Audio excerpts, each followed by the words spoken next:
Breaking news! Si Catherine may bagong pasabog, no? Fresh na fresh mga kasombreros. Tapos si Alden, ganun din, no? Yung kay Alden ay hindi siya bago, pero pasabog din po, of course, mga kasombreros, no? Sige, unahin ko itong major item natin. Si Justin Benitez at saka si Mohica. If I'm not mistaken, yung bagong luto nila, napapaisip din ako kung ano kaya to. Mga kasombreros, no? Since nag-share behind the scenes, sina Justin Benitez at saka si Mohica something, mga kasombreros, no? Part ng kanyang glam team or production team yata ito, mga kasombreros. So si Mohica Zaldi yung isa, pero of course ito ay parang ano, no, parang hindi talaga klaro pa yung mga yung mga anggulo, mga kasombreros. So 2/20/2026, so alauna ng hapon nila ginawa ngayong araw, no, Feb 20, 2026, 32 minutes ago pinost ni Mohica Zaldi, mga kasombreros. Pwedeng pwedeng yung kanyang nutrichunks, mga kasombreros, no? Yung kanyang nutrichunks na pagkain niya ng aso, mga kasombreros. So pwedeng ganun. Alvin Mohica, tropang Alvin. Pero parang hindi. Working Girls, Bernardo Cath, John Valle 2.0. Ito yung mga nakatag dito, ha? Si Owen Sarmiento, tapos si nakatag pa si Dana Vernice, mga kasombreros. So endorsement shoot lang, yun lang yung naka-hashtag dito, pero wala nakalagay. Ito ay post ni Justin Benitez, no? And of course ay naayusan si Ma'am Catherine, mga kasombreros. Very minimal lang yung kanyang itsura ni Ma'am Catherine dito, no? Sa kanilang ginagawang endorsement shoot, mga kasombreros.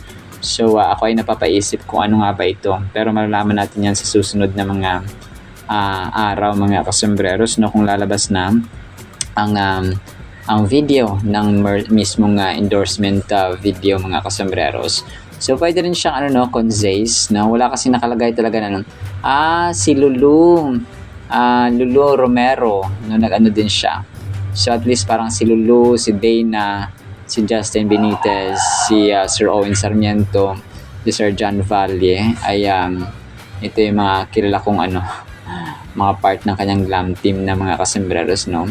So maraming salamat. Si Lulu Romero ay nag-post din po, no, ng ng Instagram story, mga kasombreros. Ito pa actually ay pinost din ni Tita Long Gumatay, mga kasombreros, sa kanyang Facebook page kanina, 1 hour ago. Sabi ni Tita Long, never ending blessings for our Queen Catherine, and those shoot for today, ayaw paawat ang Reynang pinagpala sa lahat. Oops, lapit na birthday mo, ano ba plano? Whatever, sabing ganon. So yun, March noong March, pero last week kasi ng March, no, yung kanyang birthday, mga kasombreros.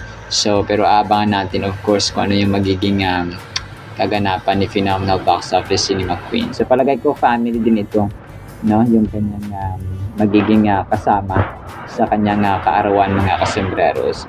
Tapos si Sir Alden, sige, unahin ko muna ito. Sina Sir Ray Pumaloy, no, at saka sino nga itong isa, si makalimutan ko yung pangalan.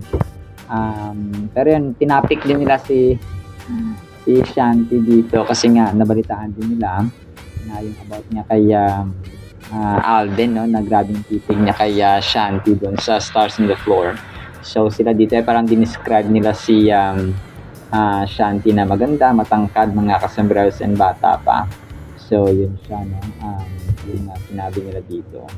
23, yes, matangkad talaga siya, 5'7" yung height niya, mga kasombreros. Pero yun, no, talagang yung mga tao napapansinan talaga ito kasi nga sikat, no, si Soiti, mga kasombreros. Kung kaya kahit na konting eye movements, konting galaw lang ng ng mukha, mga kasombreros, ay talagang napapansin agad ng mga tao, especially kapag usapang girlfriend, usapang babae, or usapang crush, no? Or usapang titig, mga kasembreros. Pero para kay Sir Alden ay wala, parang nabighani lang siguro si Soiti kasi nga ito ay crush, parang kamukha doon niya si Lisa ng Blackpink, sabi ni Kasombrerong Maeve, no? Tapos yun namin yung na-crush niya si Maeve, crush niya si Lisa, mga kasembreros ng Blackpink. Pero yun po, no? Tapos ito, may nag-post kanina spotted niya siguro si Alden Friday, nakalagay dito Feb 20. Tapos siguro nag-stop over si Alden after na mag-bike.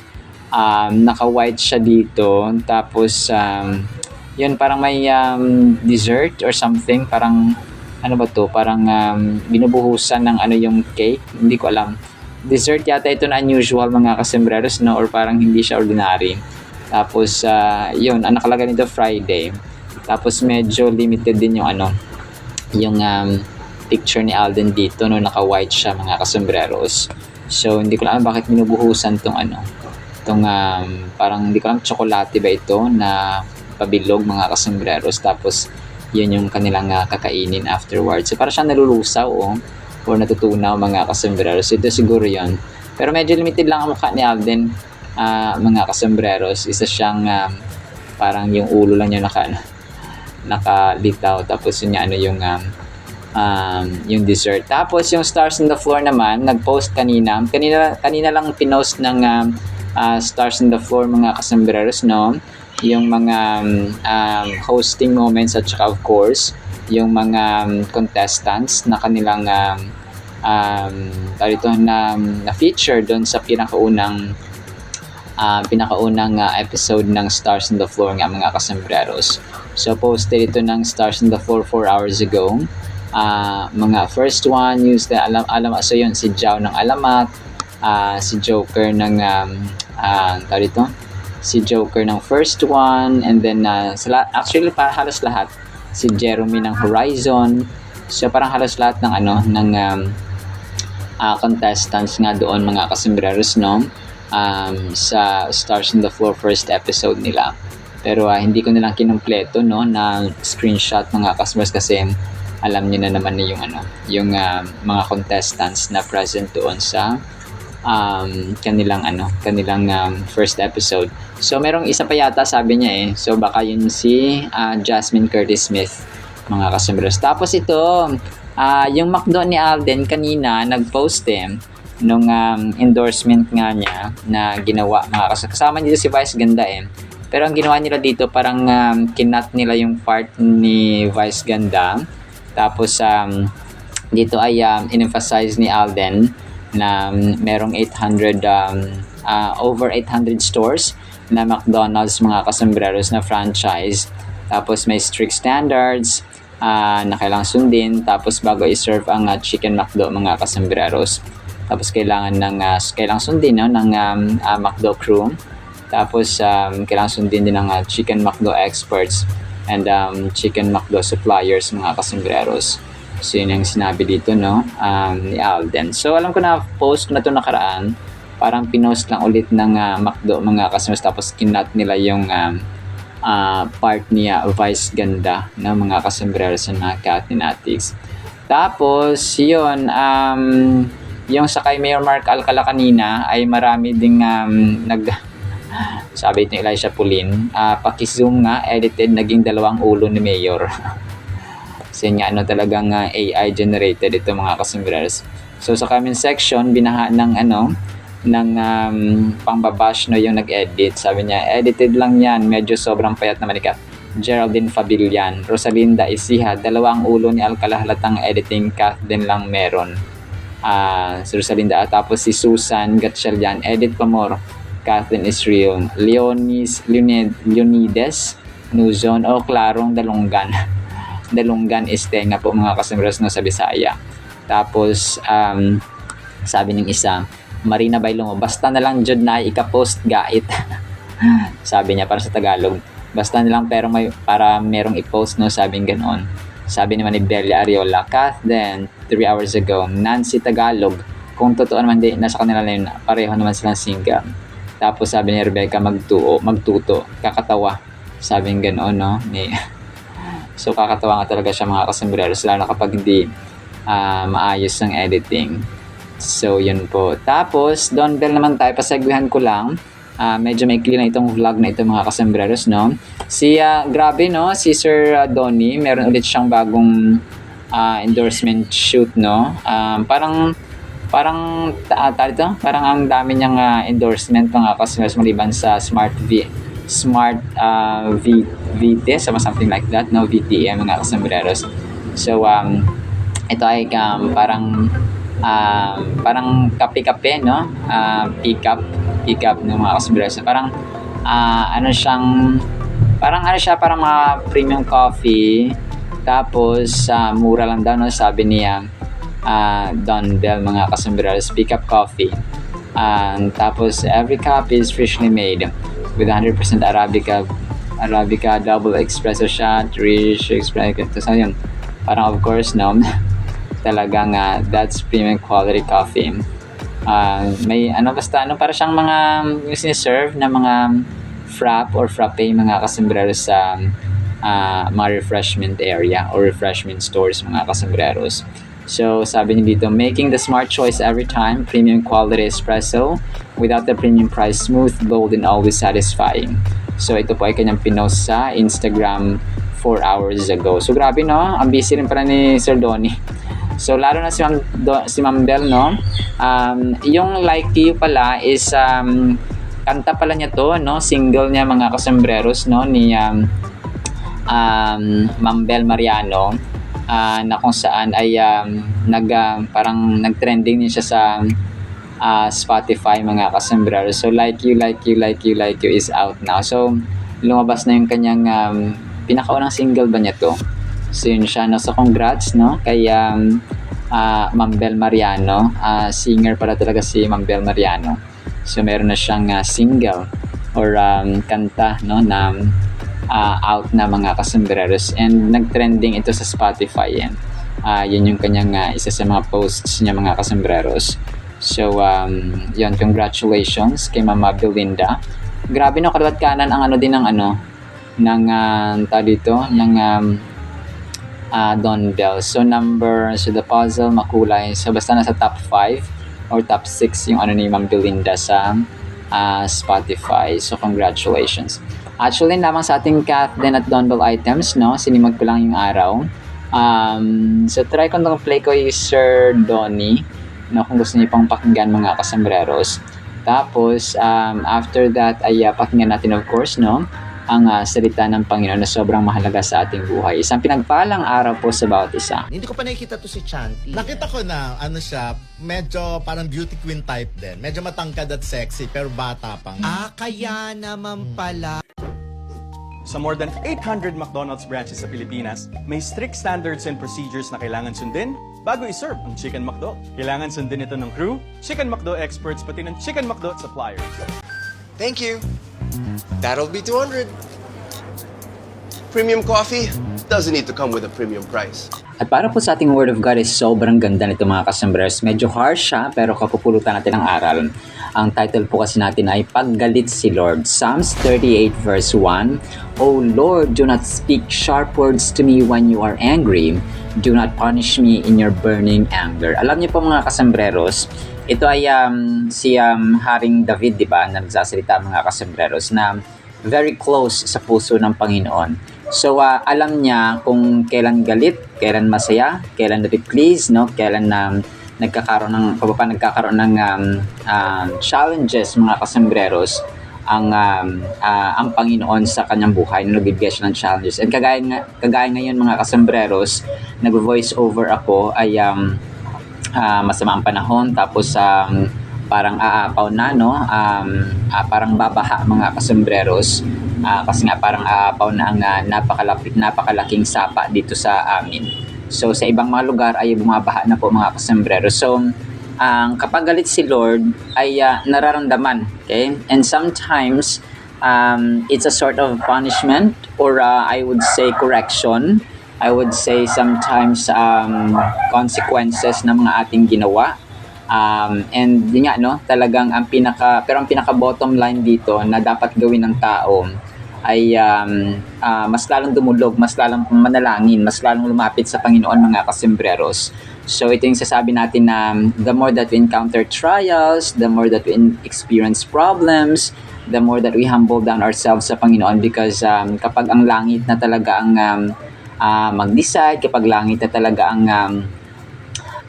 kung pa magpaulan, mga kasembreros, ay wala po tayong magagawa. Okay? Sasaluhin at sasaluhin ng lupa, mga kasembreros, ang ulan mula sa langit. So dito ko talaga na grabe, no, ang power ng Panginoon kapag siya ay nagalit or siya ay mag-send ng correction and so on, no, na kung saan ang mga tao ay dapat mas lumapit at mas dumulog sa kanya, magtiwala sa kanya, manalangin sa kanya, magkaroon talaga ng panahon. Ay dito mo nakita yung pagiging helpless nating mga tao. Anin mo yung pera, anin mo yung material wealth, anin mo yung lupa, anin mo yung bahay na maganda kung pupunuin naman ng tubig, mga kasembreros, no? Kung kaya talagang dito ay tinuturuan tayo, no, ng humility at saka mas dumulog tayo sa Panginoon, mga kasembreros, every time we encounter trials or problems. So kasi ang mali ng tao kasi, yes, tama na mag-prepare. Tama na mag-ready tayo, no? Lumikas kung kailangan lumikas. Ang verse na ito, Psalms 38 verse 1, is a poignant plea for mercy, mga kasembreros. And this verse speaks to the universal human experience of grappling with our own imperfections and the consequences that arise from them. So, kasi nga imperfect tayo, di ba? May mga times na nagkakamali tayo, nape-fail tayo, mga kasembreros, and yun yung time na pag na-fail tayo, hihingi tayo ng awa, hihingi tayo ng pagpapatawad, no, ng reconciliation sa ating Diyos, mga kasembreros. Parang sa magulang natin, no? May mga times na nagkakamali tayo, nagkakasala tayo na hindi sinasadya. So that's the time na hihingi tayo ng tawad, okay? Hihingi tayo ng sorry, mga kasembreros, sa mga pinagkasalaan natin. Have you ever found yourself in a moment where you realized the weight of your actions? This verse signals a transformative moment of self-reflection and recognition of the often harsh realities of our choices. The speaker reminds us that acknowledging God's discipline can be a necessary element of spiritual growth. So dun kasi lumalago ang tao. Unang-una sa spiritual growth, tapos sa emotional growth, mga kasembreros, tapos sa relational growth. So lumalago ang relationship ng pamilya, ng mag-asawa, ng magkapatid, ng mga magulang, and so on. Kahit magkaibigan, no, or magkatrabaho, mga kasembreros, kapag nandun yung paghingian ng tawad, okay? Paghingian ng sorry, mga kasembreros. So kung paulit-ulit naman the same sin, the same failure, the same choice, so ibang usapan na po yun, mga kasembreros, ha. Nilinaw naman po natin. The speaker reminds us, so sabi, isn't it fascinating how the struggle with sin invites us to reassess our values and choices? So may mga times kasi na kailangan natin i-reassess, no, re-evaluation yung gagawin natin, mga kasembreros, sa buhay natin. Let's say ginawa mo yung ginawa mo yung best mo, ginawa mo yung tama, ginawa mo naman yung according sa instruction or according sa guideline, pero nagkamali ka pa rin, na-fail ka pa rin, mga kaso. So we have to reassess. Kaya ano ba yung dapat gawin sa susunod? Ano ba yung dapat na gawin sa next step? Para tayo pa hindi matisod, hindi tayo magkamali, at saka hindi natin ma-repeat yung the same problem or the same failure, mga kasombrero. So it's really important na nagkakaroon tayo ng re-evaluation sa ating buhay. So this verse beautifully encapsulates the duality of the human condition. It highlights not only the presence of sin, but also the potential for redemption through divine mercy. So yon, redemption for divine mercy or through divine mercy. So yun ang kailangan natin, especially kapag may mga calamities. Talagang kami dito ay witness, no, ng kumaga pa pangangailangan, kumaga pa desperately needed, mga kasembreros, ang awa talaga ng Panginoon, especially when we encounter, no, mga baha, lindol, and any calamity, mga kasembreros. So, well, of course, nandun yung regular natin na ginagawa araw-araw, yung panalangin, pagbabasa ng Biblia, pero may mga times talaga na yung nangyayari sa atin na hindi according sa ating plano, no? Hindi according sa ating gusto, mga kasembreros. So the more we encounter trials, the more we encounter problems, ay the more that we come to God in humility, mga kasembreros. Have you considered how the act of seeking mercy can be both humbling and empowering? It encourages relationship or a relationship with God that is built on transparency and honesty, recognizing our shortcomings while also embracing the grace that is offered to us. So, ganun talaga mga kasembreros, no? Habang tayo po ay nagpapakumbaba sa Panginoon, we must be honest at saka transparent. Kasi, hindi ka pwedeng papahingi ka ng sorry tapos hindi mo alam kung anong kasalanan or ano ang dapat gawin or so on mga kasamaras, no? We have to be honest na, Lord, ito yung nagawa ko, ganyan. So alam ng Diyos, no, yung ating failure, mga kasamaras. Pero more than that, ay kailangan meron tayong sense of honesty talaga at genuineness, mga kasamaras, sa kanyang harapan. Kasi wala nang tayong pwedeng itago sa Panginoon kasi alam na niya lahat, mga kasamaras. But the question is, are we humble enough not to accept and recognize those imperfections, mga kasembreros, and ask for God's mercy and forgiveness? So yun po yung kasi may grasya ang Panginoon na in-offer sa atin after we humble down ourselves, mga kasembreros, sa kanyang harapan and ask for His forgiveness and mercy. So ang grace ay i-offer sa atin kapag tayo ay nagpakumbaba sa kanyang harapan. So whereas kapag hindi tayo nagpakumbaba ay walang grasya kasi nga naging mayabang tayo, paano naman kailangan ng grasya or ang blessing o pagpapala kung mapagmalaki tayo, mga kasi. This intertwining of discipline and mercy teaches us that while we may stumble, there is a path back to wholeness. Isn't it comforting to know that even in our darkest moments, there is a path back to we are not alone and can call upon greater than or call upon something greater than ourselves. So kasi God is greater, no? Mga kasamara, sa lahat ng tumapa ng pagsubok, sa lahat ng circumstances, sa lahat ng phenomenon na pwedeng mangyari sa mundong ito, mga kasamara, may it be sa ating paligid, sa ating physical na aspect, sa ating emotional aspect, sa ating mental aspect, sa ating relational aspect, mga kasambreros. So, ganun po siya. In today's world where guilt and shame often weigh heavily on our hearts, this verse resonates deeply. Many individuals carry the burden of past mistakes, feeling isolated in their struggles. Psalms 38 verse 1 serves as a reminder that we can approach God with our burdens, seeking His grace and mercy. It invites us to consider how we might bring our own vulnerabilities before God, trusting in His willingness to forgive and restore. So lahat tayo po ay vulnerable. Ibig sabihin ng vulnerable po ay madali tayong masaktan. May it be sa ating emotion, kung paano tayo tao tayo, hindi tayo robot. So that is why masasaktan tayo sa physical, sa emotional, sa relational, sa ating mental aspect, no, sa ating feelings, no, kasi may feelings tayo.